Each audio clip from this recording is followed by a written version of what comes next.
आमचे काही प्रश्न आहेत मोदी साहेबांना.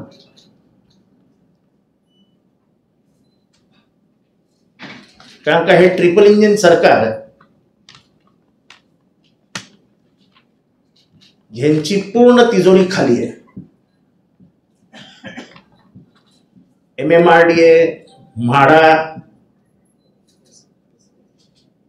BMC यांचं जे काही टेंडर प्रकरण चालू आहे,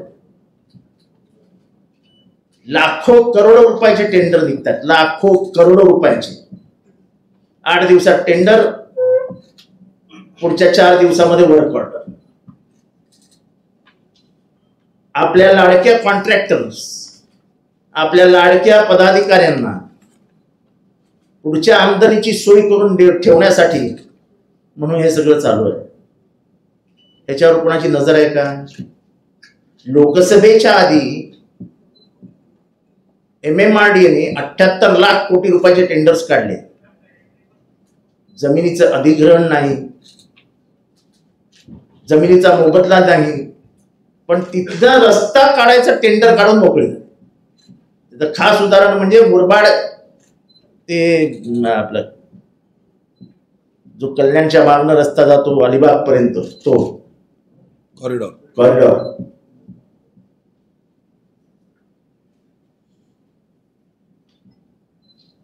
8 दिवसाला 90 कोटी आणि 100 कोटी आणि 200 कोटी रुपयाचे टेंडर 8 दिवसात संपायचे. त्याची जाहिरात फक्त 8 दिवस द्यायची. हे म्हणजे स्पर्धात्मक बोली. फक्त ज्यांना टेंडर ज्यांनी सेट केलंय, ज्यांनी टेंडर बनवायला, टेंडर स्वतःच्या ऑफिसमध्ये बनवून MMRDA म्हाडाला आणून द्यायचं आणि MMRDA आणि म्हाडाने ज्या कंपनीला द्यायचंय त्या कंपनीने बनवलेलं टेंडर छापायचं. म्हणजे आता आपल्याकडे समजा गणेश थोरात आहे,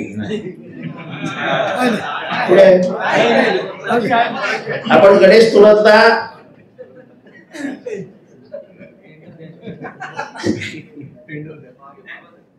एका शिंप्याकडे पाठवलं, रेव्हन्स मध्ये पाठवलं, गपचूप रात्री 1 वाजता, आणि त्याच्या सूटची साईज देऊन सूट बनवायला सांगितलं. आणि नंतर सकाळी मी तुम्हाला सांगितलं 2 सूट ठेवले, जा तुम्हाला ज्याला कोणाला येईल त्यांनी घेऊन या. ते कोणाला मिळणार? ते सीट कोणाला मिळेल? सूट कोणाला मिळणार? तसं टेंडरच आहे. टेंडर शिवून घेतात, मापाचा करतात आणि सकाळी सांगतात जा तुम्ही सगळे टेंडर बघून या. अहो तुम्ही रात्रीच सेट करून ठेवलेले आहे. टेंडर काढल्यानंतर 10% ऍडव्हान्स, टेंडर भरल्यानंतर वर्क ऑर्डरला 20% ऍडव्हान्स, म्हणजे 30% आधीच घ्यायचे आणि नंतर या कामाचा जेव्हा ऍडव्हान्स येतो तेव्हा 20% द्यायचे. असं म्हणून 50% हे सरकार पोचलेलं आहे. हा सगळा निवडणूक निधी आहे. विरोधी पक्षांना नेस्तानाबूत करण्यासाठी वापरण्यात येणारा पैसा हा अशा पद्धतीने उभा केला जातोय. असं सगळीकडे होतं, पण हरियाणा दाखवून देईल की पैशाची ताकद काही करू शकत नाही. शेतकरी जनसामान्य यांच्या मनात जे आहे तेच अखेरीस घडणार. शिवाजी महाराजांचा पुतळा पडला, हा भ्रष्टाचाराचा म्हणजे सर्वात उंच उच्चांक गाठला. म्हणजे हिमालयाच्या वरती गेले भ्रष्टाचारात. तो सुद्धा आपटे कसा पकडला गेला? त्या घराच्या दरवाजासमोर पोहे खायला, चहा पोहे बनवले ते बायकोने. अरे काय मजा आहे आपटेंची यार. कोण वडापाव खातो, कोण चहा पोहे खातो आणि मग पोलीस पकडायला जातात, चला चला चला चला आम्हाला पण थोडे पोहे द्या. आणि अक्षय शिंदे गोळीबारात ठार होतो.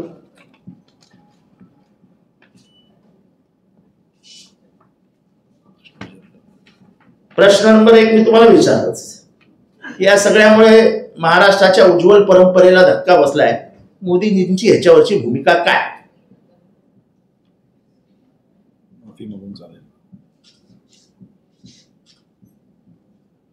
मोदीजींच्या लक्षात आणून द्यायचं आहे की ट्रिपल इंजिन सरकारच्या महिलांविरुद्धच्या गुन्ह्यांमध्ये,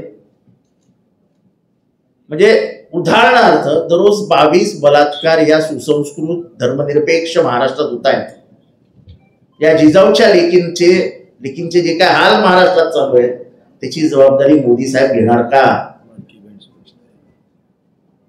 लाडक्या बहिणीला फक्त पैसे देऊन उपयोग नाही तर त्याची सुरक्षा देखील तेवढीच महत्वाची आहे.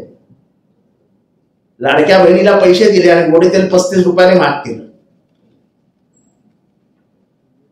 महागाई प्रचंड वाढते आणि आपण फक्त लाडक्या बहिणीची म्हणजे ते जे काय आहे ते घेऊन फिरतो. त्याच्या प्रचारावरती 300 कोटी रुपये आतापर्यंत खर्च केले लाडक्या बहिणीच्या. आता ते कसं झालंय की देवा भाऊंची एक लाडकी बहीण आहे, मुख्यमंत्री एकनाथ शिंदेची एक लाडकी बहीण आहे, उपमुख्यमंत्री अजितदादा पवारांची एक लाडकी बहीण आहे, अशा तिघांच्या लाडक्या बहिणी आहेत. म्हणजे त्याच्यातही स्पर्धेत काही कमी नाही. तर ह्या महिलांना आपण सुरक्षित ठेवू शकणार आहोत की नाही?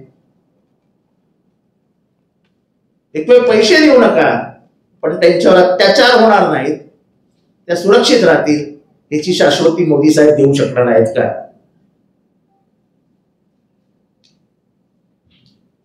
चौदा साली यांचं सरकार आलं, 2-2.5 वर्षासाठी आम्ही होतो, त्याच्यात 2 वर्ष कोरोनामध्ये गेली. साधारण 20,000 पेक्षा जास्त शेतकऱ्यांनी आत्महत्या केल्या. 20,000 पेक्षा जास्त. आणि तुम्हाला माहितीये का मध्यंतरी या सरकारचा गोंधळ उडाला.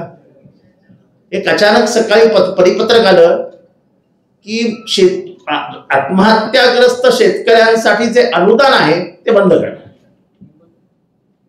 कारण ही सगळी अनुदानं बंद करून त्यांना ती लाडक्या बहिणीवर सरकवायची होती. पण बोंबाबोंब झाल्यावर नाही शब्द चुकले. अरे सरकारच्या परिपत्रकातले शब्द चुकतात आणि महत्वाच्या निर्णयावर चुकतात की आत्महत्याग्रस्त शेतकऱ्यांचे पैसे आम्ही बंद करणार. एवढा मोठा निर्णय रद्द करतात आणि म्हणता शब्द चूक झाली. अरे कबूल करा ना की आमच्या पहिले पैसेच नाही आहेत.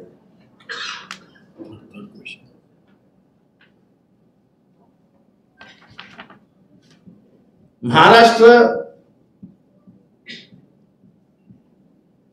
नाव काही गुन्ह्यांमध्ये अतिशय चांगलं होतं. म्हणजे ते गुन्हे फार काही महाराष्ट्रात घडत नसत. पण महाराष्ट्रात 1 नंबरवर कशावर पोलीस आहे माहितीये? लहान पोरांवरील अत्याचार, ज्याला पॉस्को म्हणतात.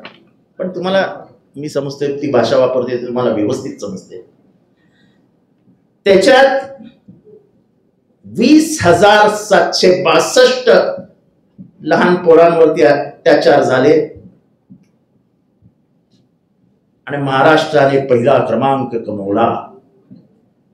इंडस्ट्रियलायझेशन मध्ये आपण खाली घसरलो, आपण GDP मध्ये खाली घसरलो.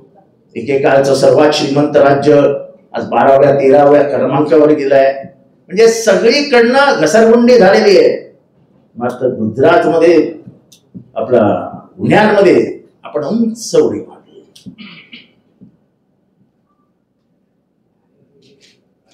कुणाला भय भीतीच नाही. आपली ओळख आहे, आपल्याला सोडून देतील, आपल्याला फरार ठेवतील, मग आपल्याला जामीन होईल. हे सहज गणित लावलं जाते. आता तुम्ही मला सांगा 20,762 साधारण किती झाले हो दिवसाला?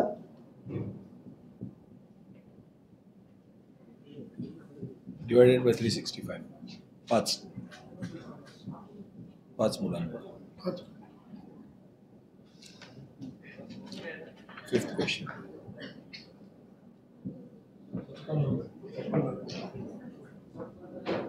जळगावमध्ये एका राजकीय व्यक्तीच्या मुलांनी गाडी चालवता चालवता 4 जणांना चिरडून मारले. ते प्रकरण दाबलं गेलं कारण का तेव्हा पुणेचं पोर्शे प्रकरण खूप मोठं होतं. खीर लपवण्याचा प्रयत्न केला. अखेरीस अमितेश कुमारांना तोंड उघडावं लागलं आणि त्यांनी सांगितलं की आम्हाला टिंगरेंचा फोन आला होता आणि टिंगरेही कबूल करतात की माझे आणि त्या अग्रवाल कुटुंबाचे खूप जवळचे संबंध आहेत. पण बावनकुळेंच्या मुलाने केलेलं काय करायचं?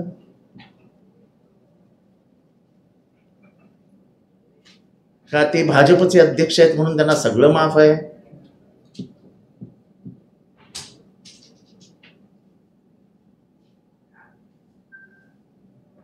म्हणजे उच्च पदस्थ असलेल्या नेत्यांच्या अधिकाऱ्यांच्या मुलामुलींनी काही केलं तर चालतं. तो जर गरिबाचा पोरगा असता तर, त्याच्या मोटरसायकलनी कोणाला उडवलं असतं तर पोलिसांनी धरून मारला असता त्याला. कारण त्याला बाप नाही, त्याच्यासाठी कुठलाही आमदार फोन करणार नाही आणि त्याचे आई वडील काय 15-20 हजार देऊ शकत नाही. मग त्याचं काय? तर पार्श्वभागावरती रट्टे खाणं दाणक्याचे, याच्याशिवाय त्याच्याकडे काहीच नसतं. महाराष्ट्रातली ही परिस्थिती अतिशय दुःखदायी आहे.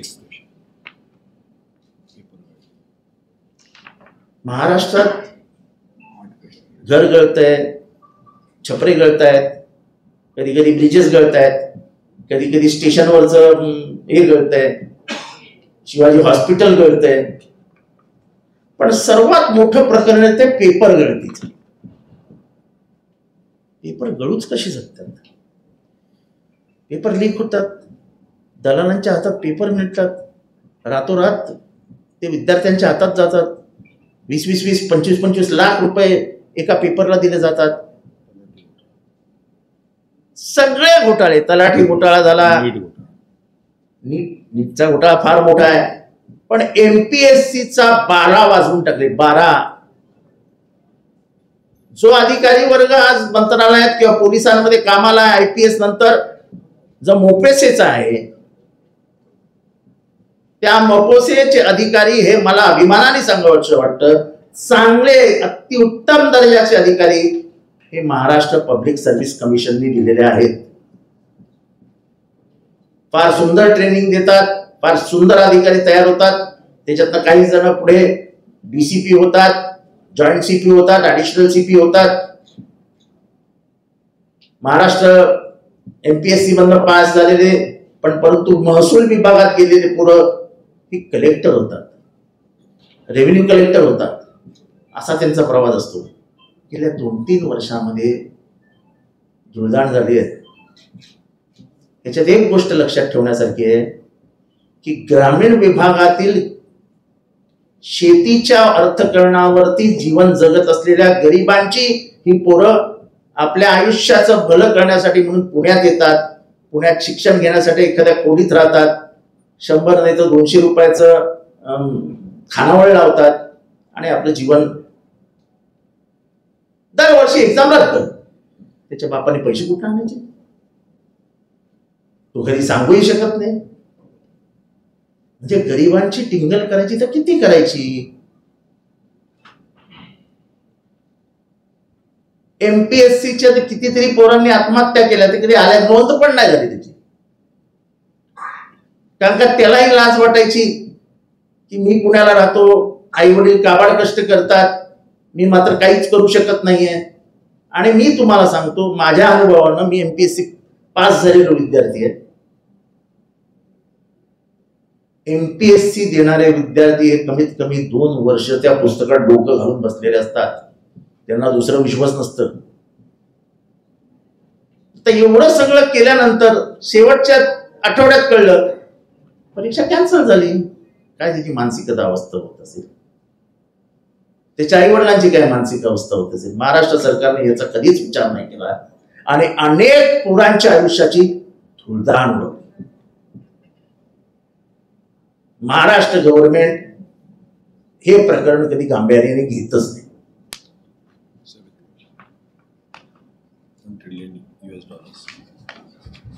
आता मला काय मोजता येत नाही, गणितात थोडा कच्चा आहे.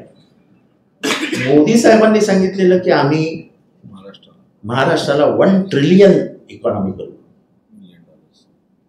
ट्रिलियन काय? Trillion US dollar. 1 ट्रिलियन. मला समजत नाही ट्रिलियन मिलियन वगैरे. मी कच्चा US डॉलर्स.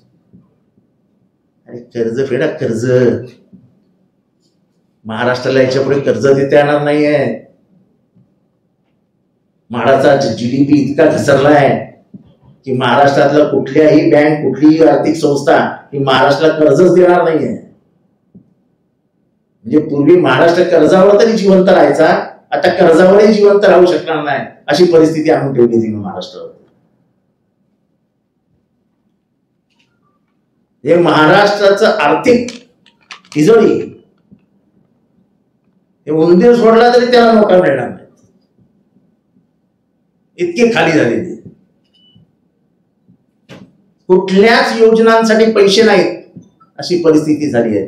आणि मग काही योजना कापायच्या असल्या की मग आहेतच आपले दलित बंधू, कापा योजना SCची, कापा योजना STची, कापा योजना OBCची.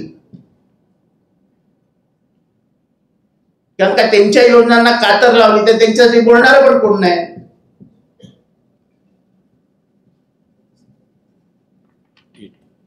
एक कोटी नोकऱ्या महाराष्ट्रात. तुम्हाला आठवत असेल की यांनी 2019 साली सांगितलं होतं की आम्ही 1 कोटी नोकऱ्या निर्माण करू महाराष्ट्रामध्ये. महाराष्ट्रामध्ये 12,000 नोकऱ्याही निर्माण करून शकलेल्या नाहीत. मुलं आत्महत्या करतायत.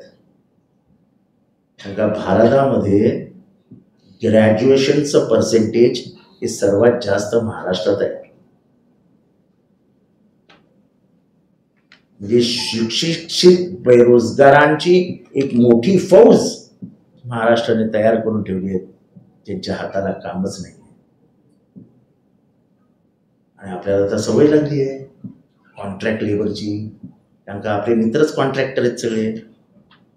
त्या मित्रांना श्रीमंत करण्यासाठी म्हणून सगळं कॉन्ट्रॅक्टवर द्यायचं. साफसफाई कॉन्ट्रॅक्टवर, ही कॉन्ट्रॅक्टवर, क्लिनिकल कॉन्ट्रॅक्टवर, हे कॉन्ट्रॅक्टवर. हे कॉन्ट्रॅक्ट सिस्टीममुळे अर्धा अधिक बोजवारा लागलाय महाराष्ट्राचा.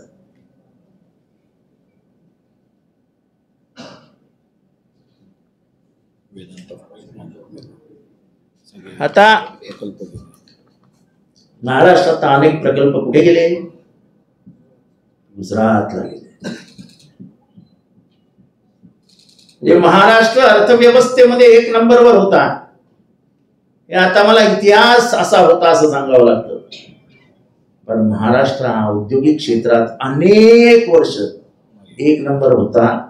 तो आता खाली घसरत घसरत 7व्या 8व्या क्रमांकावर गेलाय. चाकणला तुम्हाला माहिती आहे ना, सर्वात जास्त इम्पोर्टेड व्हेकल्स बनवण्याचं कारखाने जर कुठे असतील तर ते चाकण. आणि कोणी काही म्हणो, ही सगळी मेहनत माननीय शरदचंद्र पवारांची होती. तिथे मर्सिडीज आहे, तिथे स्कोडा आहे, मोठ्या मोठ्या कंपन्या आहेत तिथे. BMW आहे, Volkswagen आहे. एकंदरीत तिथली आर्थिक परिस्थितीच बदलली. पण लेबरमुळे होणारा गुन्हेगारीकरण, त्याच्यानंतर होणारे शूटआउट्स, तिथल्या स्क्रॅपवरनं राजकीय पुढाऱ्यांच्या ओढणारं दडपण, त्या रस्त्यांवर असलेले खड्डे, कुठेही नसलेली पाण्याची सोय, हे सगळ्याला कंटाळून आज त्या MIDCतल्या अनेक कारखान्यांनी स्थलांतरित व्हायचा निर्णय घेतलेला आहे. हे खापर तुम्ही कुणाच्याही माथ्यावर फोडू शकत नाही. MIDC is a separate entity. MIDC स्वतःचे रोड बनवते, रस्ते बनवते, गटार बनवते, सगळं बनवते. जर MIDCला तिथनं एवढं उत्पन्न येत होतं तर MIDCने चाकणकडे दुर्लक्ष का केलं? आज तिथल्या जर कंपन्या गेल्या तर चाकणच्या परिसरातील अर्थव्यवस्था ही कंप्लीट कोलॅप्स होईल. पुढे कामावर जातात, काही ठिकाणी छोटे छोटे पार्ट्स बनवायचे अँसेलरी युनिट्स बाहेर येतात, त्याच्यातनं काही कारखानदार निर्माण होतात, ते त्या कंपनीला सप्लाय करतात आणि त्याच्यातनं अर्थव्यवस्था व्यवस्थित पुढे जात असते. काही नाही, सगळं ठप्पवर आलेलं आहे. आणि अनेक कंपन्या आता जय जय जय महाराष्ट्र माझा असं म्हणत निघाले. Tata Airbus bulk truck, Tata Airbus, bulk drug, 7 lakh कोटींचा तोटा आहे. हे सगळे वेदांता, फॉक्सकॉन, हे कसं काय काय काय कसे जाऊ दिलेत तुम्ही? दिल्लीच्या तख्तासमोर उभ्या राहिलेल्या शिवाजी महाराजांचं नाव घ्यायचं आणि दिल्लीच्या तख्तासमोर मुजरा करायचा, ही तुमची सवय झाली आहे.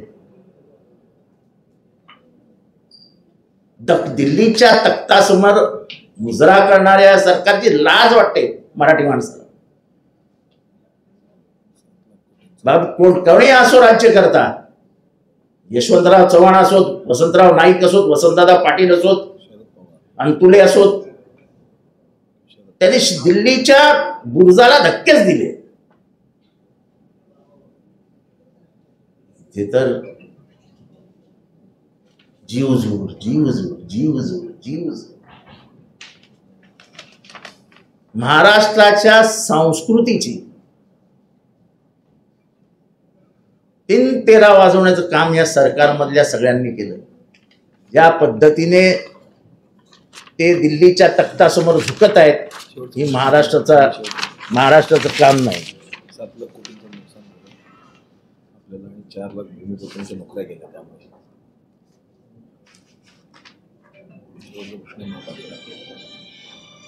आपण जवळजवळ ह्याच्यामुळे 10 लाख नोकऱ्यांना गेल्या आपल्या आणि 7 लाख कोटी रुपये आपले पाण्यात गेले. हे आपण सर्वसामान्यांना समजूच शकत नाही. त्यांच्या समोर अशा काहीतरी फसव्या हिरोगिरी करणाऱ्या न्यूज घेऊन जायच्या, कुणातरी खोट्या गोळीबारात मारायचं आणि मग एका मंत्र्याच्या हातात पिस्तूल, जणू काय तोच मारायला गेला होता. अरे पण एखाद्या मंत्र्याच्या हातात पिस्तूल दाखवणं हे किती चुकीचं आहे अंडर लॉ. तुम्ही असं रस्त्यावरती उभं राहून पिस्तूल फ्लॅश करू शकत नाही. It is band under the law. म्हणजे सरकारमधल्या प्रत्येकाला पॉलिटिकल हिरो, म्हणजे ज्याला रॉबिनहूड इमेज म्हणतात, ती रॉबिनहूड इमेज करण्याची इतकं मनावर घेतलंय त्यांनी की तिघांमध्ये स्पर्धा लागली आहे की पॉलिटिकल हिरो कोणी व्हा, राजकीय संस्कृती विसरू नका. या महाराष्ट्राला एक यशवंतराव चव्हाणांची राजकीय संस्कृती होती, महापालिकेच्या निवडणुका त्याचं वाटोळं झालं. गेले 2022ला महापालिका बरखास्त झाली. आजपर्यंत काही महानगरपालिका, एकही महानगरपालिकेची निवडणूक झाली.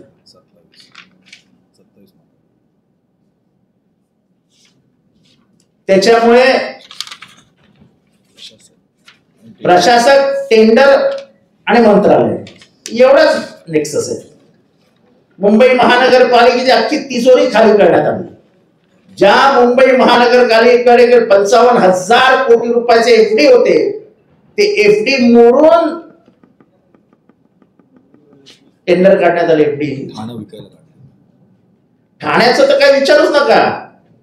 ठाणे विकायचं आहे असं इंटरनॅशनल बोर्ड लागणार.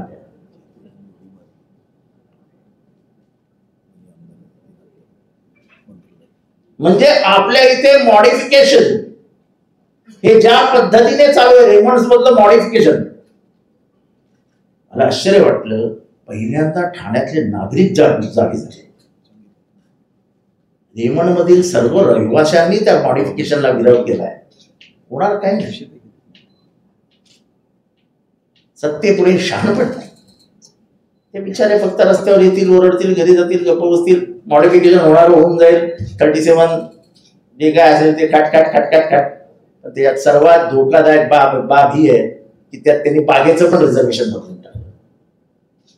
8 एकरची बाग आणि साधारण रेक्रिएशन ग्राउंड, गार्डन हे जर रिझर्वेशन बिल्डिंगमध्ये करू नका. एक असा साधारण विलासराव देशमुख त्यांच्या 2000 सालच्या याच्यामध्ये ठरलं होतं की म्हणजे गाईडलाईन्स देऊन ठेवलेलं की बा गार्डन पण तरी वाचूया. आपल्याला ठाण्यामध्ये कॉन्क्रीटचं जंगल तयार करायचं आहे, त्याच्यामध्येच पैसा आहे. आणि म्हणून मग कुठल्या तरी राजकीय पक्षाला तिथे ऑफिस बांधून मिळतं रेमंडच्या आवारामध्ये, आणि तेही भलं मोठं 1,00,000 स्क्वेअर फीटचं. बरं असतं बाबा. सत्तेचा असाही वापर होता की काँग्रेसवाल्यांना जरा पचायला अवघड आहे. आम्ही जर सत्तेत आलो तर नक्की त्यांची शिकवणी घेऊ की कसं करायचं ते सांगा. कसं विकायचं, कारण ते मोकळे असतील ट्युशन द्यायला. कसं विकायचं. नंतर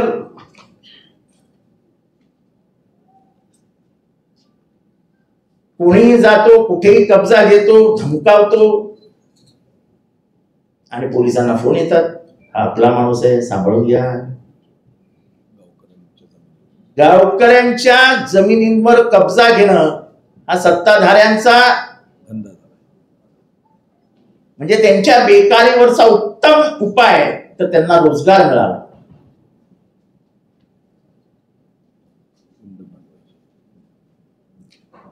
ठाण्यामध्ये महिलांच्या गुन्ह्यांमधली संख्येची दिवसेंदिवस वाढ होत आहे. दुर्दैव इतकंच आहे की मुख्यमंत्री ठाण्यातले आहेत आणि मुख्यमंत्र्यांच्या लाडक्या बहिणी यांच्यावरच अत्याचार होत आहेत. नवी मुंबईच्या विमानतळाला दीपा पाटलांचं नाव जे आहे आम्ही आग्रहाने म्हणत होतो, त्याला उशीर का करतायत?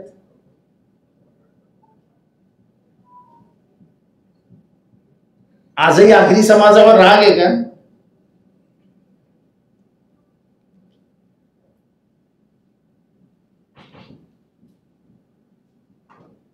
तुषार आपटे तो तयारच झाला.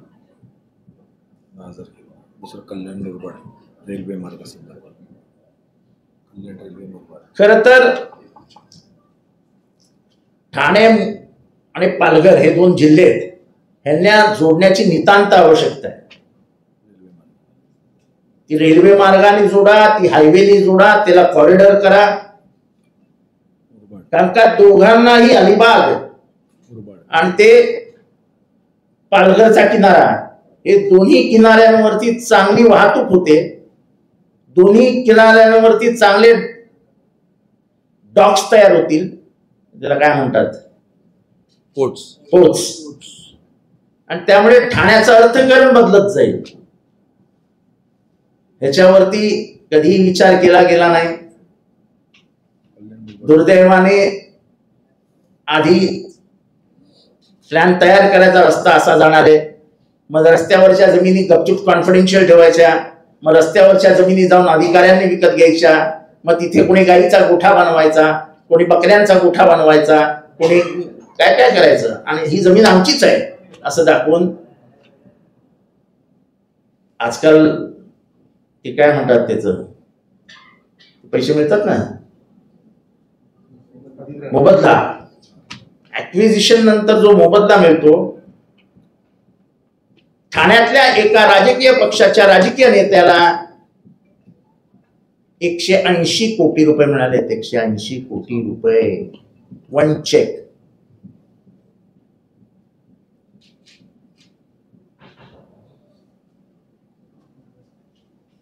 कल्याण मुरबाड रेल्वे.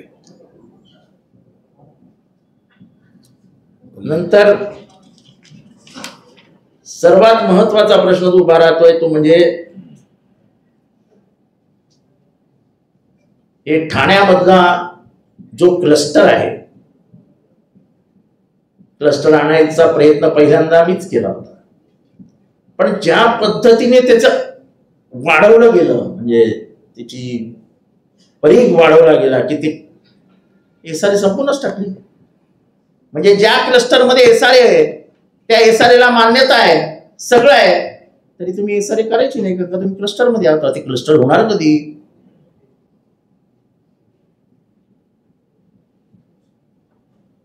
मुख्यमंत्र्यांची आवडती योजना क्लस्टर आहे, मला मान्य आहे. तेही मेहनत करतात, तेही मला मान्य आहे. पण अहो, माझ्या नातवाच्या पोराला मिळालं तरी नशीब आहे क्लस्टर. आपण कुठे स्वप्न दाखवतो, कुणाला काय स्वप्न दाखवतो, आणि ते आपण पूर्ण करू शकणार आहोत का?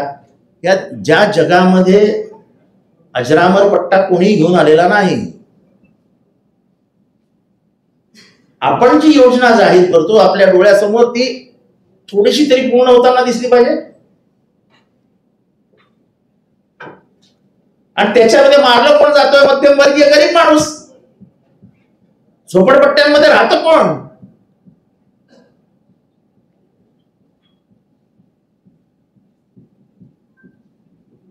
तेव्हा या सरकारने, केंद्र सरकारने महाराष्ट्रावरती जबरदस्त अन्याय केलाय. छत्रपती शिवरायांचा पुतळा तुटणं ही शोकांतिका आहे. आणि त्याचबरोबर हा एक सूचक इशारा महाराजांनी महाराष्ट्राला दिलाय की भ्रष्टाचाराने पोखरलेला महाराष्ट्र तो पुतळ्यानं बघितल्यानंतर दिसतोय. तो पुतळा जेव्हा खाली पडला, जेव्हा त्याच्यात नजर घातली, तेव्हा आतमधनं कंप्लीट खाली होता. कुठला पुतळा कधी खाली असतो का आतमधून? त्याची चित्र तुम्ही बघितली असतील. ज्या आपटेने एकही पुतळा बांधला नव्हता त्या आपटेंना शिवाजी महाराजांचा पुतळा बांधायला त्याचा. या आपटेचे संबंध कोणाशी होते? खरा आरोपी तो आहे, आपटे नाही. आपटे उदयोन्मुख खेळाडू होता. त्याची माहितीशी संबंध असतील कोणाशी तरी, कोणतरी ओळखीचा असेल. सांस्कृतिक भाग ते काय म्हणतात ना, विभागामध्ये त्याची कुठेतरी छोटी मोठी ओळख असू शकते. अरे पण तुम्ही काय करताय? जरा पुतळे बघा. महाराष्ट्रातले 100 वर्ष जुने झालेले पुतळे आहेत महाराष्ट्रामध्ये. शिवाजी महाराजांचा जो पहिला पुतळा आहे जो छत्रपती शाहूंनी बांधला, बघा तो पुतळा. अजून ते म्हणजे खर्चटलं सुद्धा नाहीये.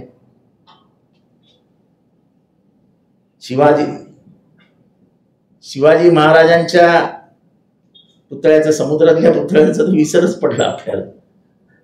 हे बेस्ट आहे, विषयच काढायचा स्मारकाचा. भूल जाओ. इंदुमिलच्या इथे डॉक्टर आंबेडकर, भूल जाओ. गप्पाच मारायचे, चर्चाच नाही. बेडीला गेलो होतो, याला गेलो होतो, काय नाही, गप्प बसून राहिले, बोलूच नका. त्यांना काय वाटतं की मध्यम वर्गीय माणसाची मेमरी फॉर शॉर्ट आहे, तो जास्त लक्षात ठेवत नाही.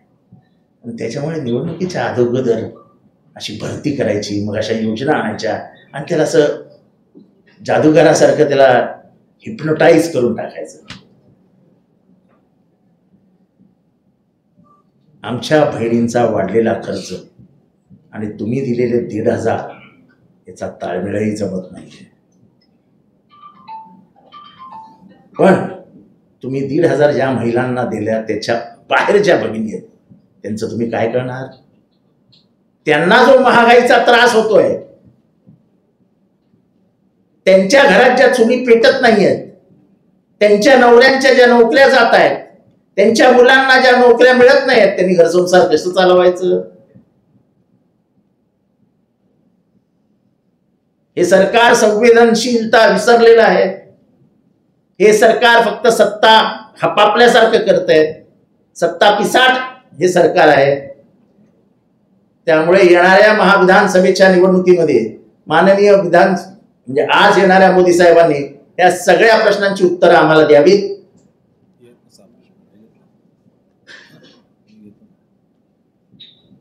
आम्ही महाराष्ट्र सरकारकडे एक मागणी करणार आहोत की बीजेपी शिवसेना जेव्हा सत्तेवर होती तेव्हा भिवंडीमध्ये आणि मुंब्र्यामध्ये त्यांनी टॉरेंट नावाची कंपनी आणलेली.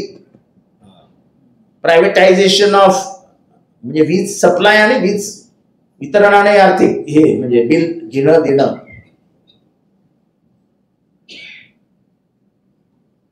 त्यांनी सगळे मीटर्स बदलले.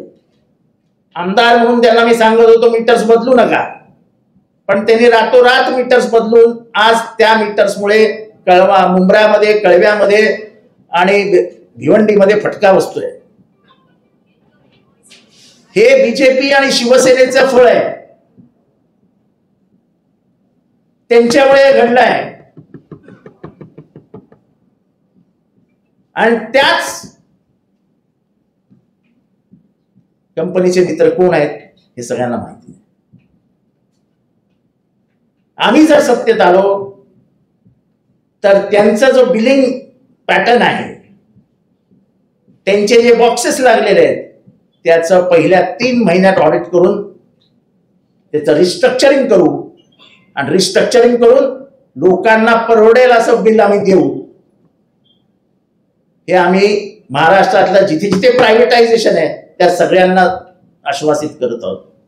त्याचबरोबर जे लोक MSEB वापरतायत, MSEBची वीज येते, MSEBची वीज किती महाग झाली आपली कल्पना आहे त्यांची आपल्याला? मागच्या वर्षभरात किती महाग झाली वीज? म्हणजे गुजरातमध्ये बिल जर 1 रुपयाला मिळत असेल तर महाराष्ट्रात ती 3 रुपयाला मिळते. मग का नाही मराठी माणूस याच्यापुढे अहमदाबादला जाणार गाठ्या खायला? ही गाठ्या खाण्याची सोय करून ठेवली ना आपल्यासाठी की महाराष्ट्र हळूहळू एवढा महाग होईल की आपण अहमदाबादला घर शोधायला जाऊ, काय पर्यायच राहणार नाही. जे गुजराती आमच्याकडे यायचं घर सोडायला, आणि ते पण आमच्याकडे नाही, ठाण्यात नाही यायचे, ठाण्यात कमी यायचे टेंबेनागरमध्ये, पण Peddar road, Malabar hill, Nepean Sea road, अशा मोठ्या मोठ्या रोडवरती गुजराती लोक यायचे राहायला. ज्या गिरगावमध्ये एकेकाळी 90% मराठी माणूस राहत होता, आज तिथे 13% मराठी माणूस आहे. तुम्हाला आता वडापावही खायला मिळणार नाही, तुम्हाला आता डाळ ढोकळी, फाफडा, जिलेबी असं सगळं खायला मिळेल. ते खाण्याची तयारी करून ठेवा आतापासून. ज्या मराठी संस्कृतीचा अभिमान होता आपल्याला, अण्णाभाऊ साठे, प्रल्हाद केशव वात्रे या सगळ्यांनी केलेली सांस्कृतिक चळवळ, संयुक्त महाराष्ट्राची चळवळ, आणि नंतर महाराष्ट्रामध्ये मराठी माणसाचा निर्माण झालेला दबदबा या सरकारमुळे खाली उतरलाय. आता कोणीही येतो आणि दादागिरी करतो, तेव्हा या सगळ्याला उत्तर मोदी साहेबांनी द्यावं. आणि लोकांना आवाहन करतो आहोत की या सगळ्याचं उत्तर विधानसभेच्या माध्यमातून तुम्ही या सरकारला द्यावं की ह्या सरकारने तुम्हाला दिल्लीचा गुलाम करून टाकलं, महाराष्ट्राची इब्रत, महाराष्ट्राची इज्जत गुजरातला घाण ठेवली, सुरत लुटण्याचं काम शिवाजी महाराजांनी केलं होतं. आणि मी अधिकारवाणीने बोलतोय, सुरत लुटलं होतं.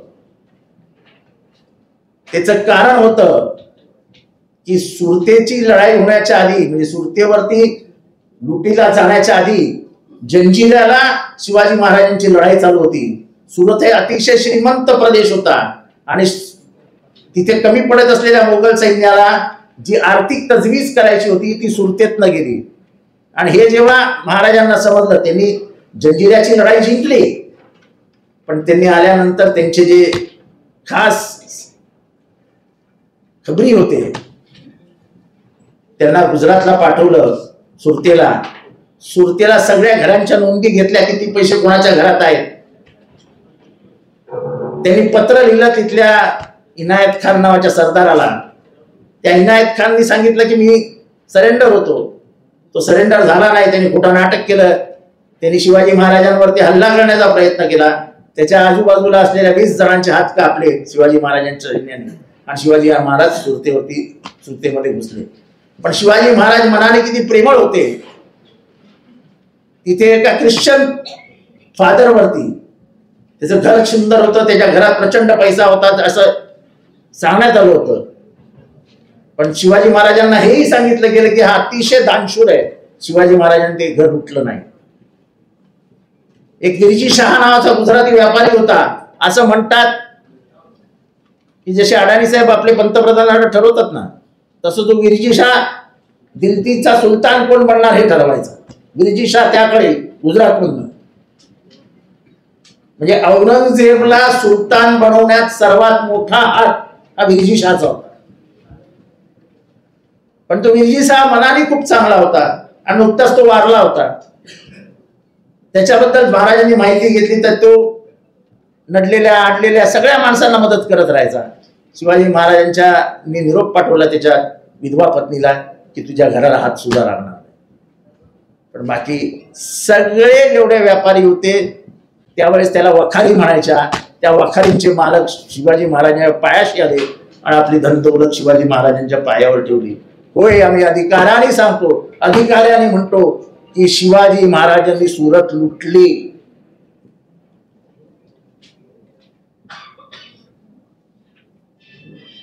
आणि आपल्या राज्याची बिघडलेली आर्थिक घडी ही त्यांनी तिथनं बसवून घेतली. त्याच्यात काही चूक नाही, त्याच्यात कुठेही काही गुन्हा नाही. त्यांच्या काळात महिला सुरक्षित होत्या. आता हे तुम्ही पत्रकारांनी ओळखायला पाहिजे. महिला सुरक्षित होत्या. तुमच्यावरती जो जबाब आहे त्या दबावानं तुम्हाला कळायला पाहिजे की काय कुणाचं राज्य चालू आहे. तुमच्या बातम्यांवरनं आम्हाला बरंच काही कळतं. अक्षय शिंदेची बातमी TV9 वरनं कशी उतरली हे जरा TV9च्या पत्रकारांना विचार. आम्हाला खूप गोष्टी आतमधल्या माहिती असतात. दबाव आणते त्याच्यावर. कशा काय कुठल्या चॅनलला आमच्या बातम्या लागतात, कोणाचे फोन जातात. पत्रकार शेवटी जसे त्यांचे मित्र आहेत तसे आमचेही मित्र आहेत आणि आमचे तर फार जुने मित्र आहेत. मग माझ्याकडे तर मित्र तुम्हाला सांगू, मला कोरोना झाला आणि मी एकटाच हॉस्पिटलमधल्या बेडवर पडून होतो आणि TV लावायचो. सकाळी सगळ्या बातम्या यायच्या, 300 मेले, 400 मेले. म्हणलं आपला पण नंबर लागणार आहे, TV बंद करून टाका. तेव्हापासून म्हणजे TV बंद केला तो आजपर्यंत मी TVच बघितला. कारण का नेगेटिव्हिटी ही तुमचं TRP असेल तर ते बघण्याचं काही कारणच नाही.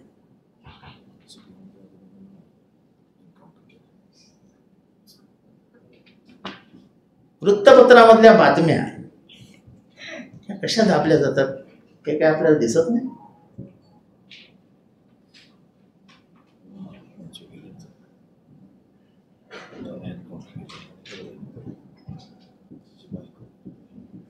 सर, आंदोलनामध्ये एक आरक्षणाचा एक महत्त्वाचा प्रश्न आहे. आमदार नरहरी झिरवळांसोबत अनेक आमदारांनी जाळीवरती उड्या घेतलेल्या आहेत. नरहरी झिरवळ सुरक्षित आहेत ना? बस तेवढीच काळजी नाही, बाकी काय नाही. निवडणुकीच्या पूर्वी आपण शिवाजी महाराजांचे पुतळे उभारण्याचा सपाटा राज्य सरकारकडे लावलाय. मीरा, कोल्हापूर, नाशिक सगळीकडे शिवाजी महाराजांच्या पुतळ्याचा उभारण्याला सुरुवात केली. जो बूंद से गई हौद से नहीं आती. असं आहे, असाच काही गडबडीत तो माळवणचा पुतळा उदा. माळवणच्या पुतळ्याचा हात बघितलाय का तुम्ही? माळवणच्या पुतळ्याचा हात बघा आणि तुम्हाला नाही त्या पुतळ्याची कीव आली तर मी काही घडीन. मला त्याच्यावर टीका करायची नाही, कारण त्या महाराजांचा पुतळा आहे. महाराष्ट्राची आन बान शान असलेल्या शिवाजी महाराजांच्या पुतळ्यावरती टीका करण्याचा मला अधिकार नाही. पण जेव्हा मी त्यांचा प्रेमिक म्हणून बघतो तो पुतळा, तेव्हा त्यांचा हात कसा पाहिजे, त्यांचे बाहू कसे पाहिजे, त्यांचं मनगट कसं पाहिजे हे आपण इमॅजिन करतो. ते स्वप्नावरात आपल्या समोर असतात. तुम्ही अजूनही पडलेला पुतळ्याचा फोटो येते बघा जरा, हात कसा आहे. असा सरळ हात आहे, हाताला असा बेंड पण नाही, असा सरळ हात. असा सरळ हात कुठल्या पुतळ्यात असतो?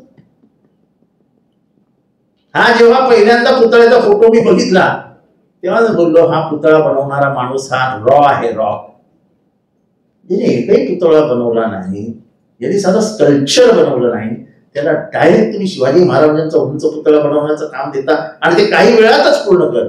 मी शिवाजी महाराजांचा पुतळा बनवणार कळलं. त्याच्यामागे किती मेहनत आहे, त्याच्यामागे काय काय आहे, तो बसवताना 4 दिवस लागले. या सरकारमध्ये राजीव गांधींचा पुतळा महानगरपालिकेने हलवला.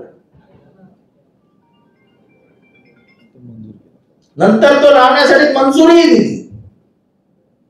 आज राजीव गांधींचा पुतळा बनवून तयार पण आहे. आता राजीव गांधी माणूस गेला, या देशासाठी बलिदान देऊन गेला. हे TV, हे मोबाईल, हे कॉम्प्युटर्स, हे ऑनलाईन, हे सगळं सगळं सगळं गिफ्ट बाय राजीव गांधी. आता त्याच्या पुतळ्याला मान्यता द्यायला पाहिजे की नको? ते काय नवीन नाही आहे ना, सगळं झालंय. पण मंत्रालयात फाईल गेली, सही करायला तयार नाही. मी मंत्र्यांचं नाव घेणार नाही. मंत्री सांगतात मुख्यमंत्र्यांचा जिल्हा आहे, मुख्यमंत्र्यांना विचारावं लागतं. माझा पुतळा उभारत नाही ना तुम्ही राजीव गांधींचा पुतळा उभारता. इतिहास तुम्ही असं चुकवून लपवू शकत नाही.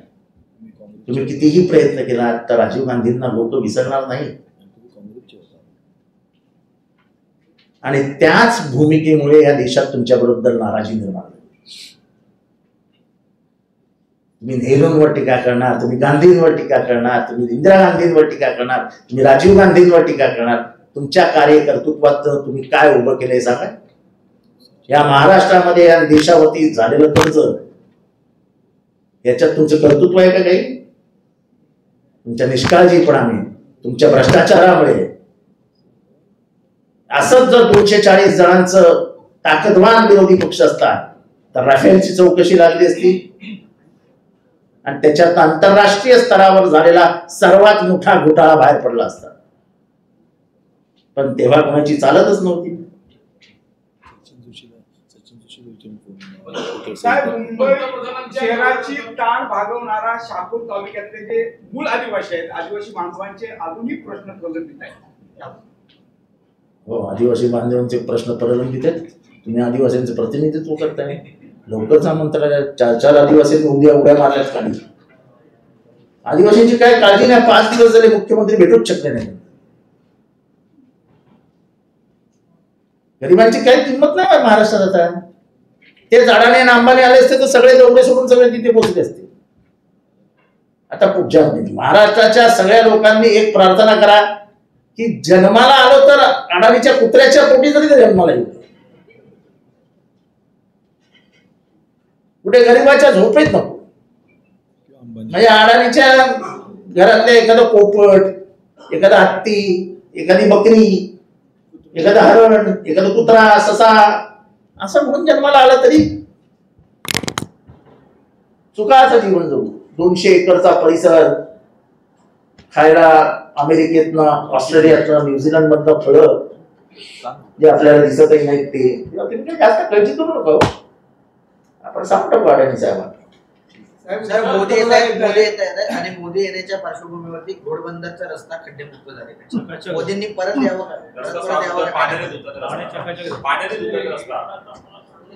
ठीक आहे, नवरी लग्नाच्या आधी मेकअप करते ना, शानेश्वर मेकअप करते.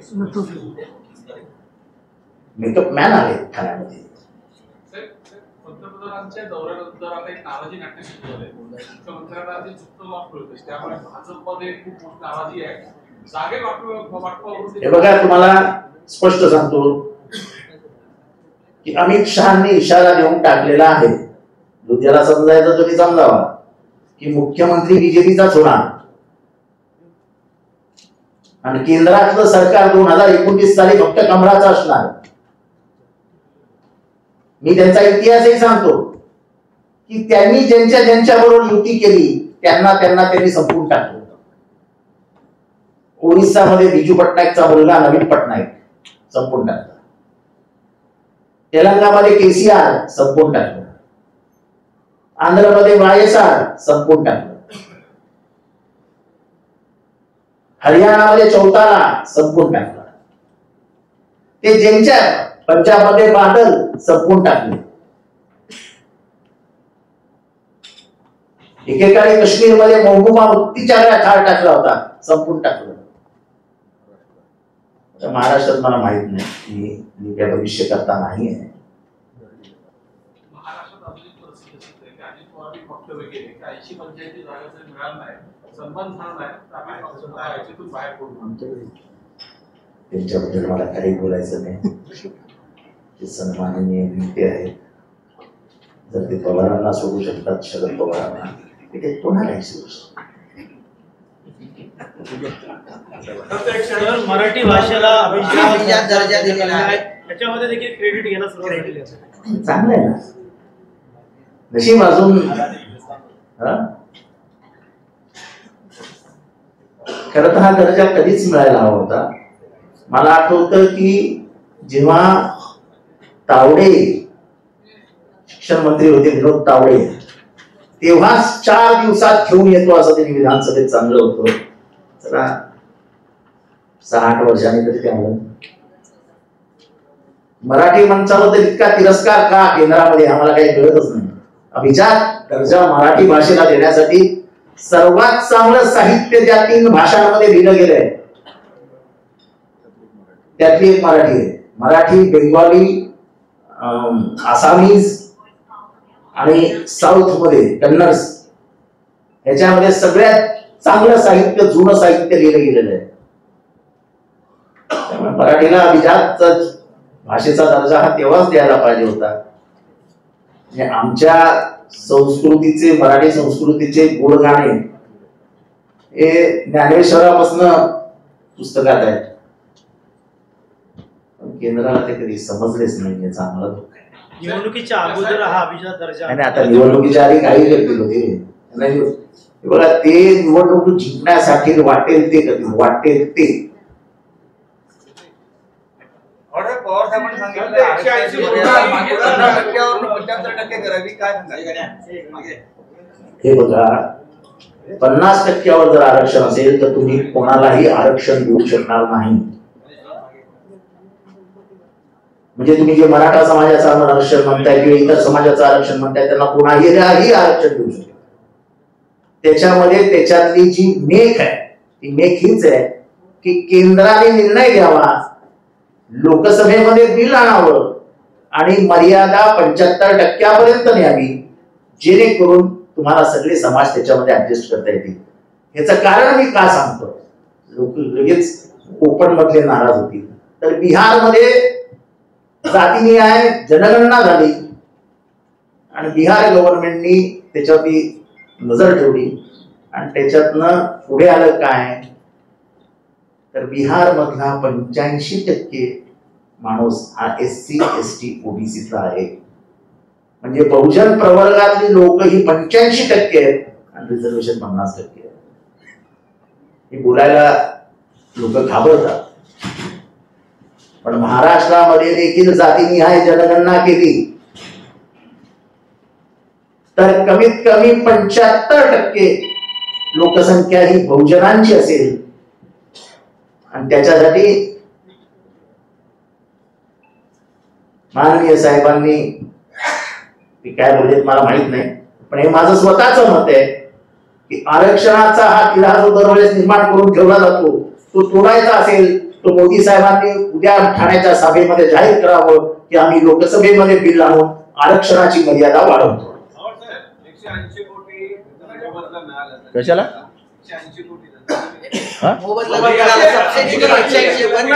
एका राजकीय नेत्याला 80 कोटी मिळाले. 180 कोटी नाव सांगायचं तर तेव्हाच सांगितलं असतं ना.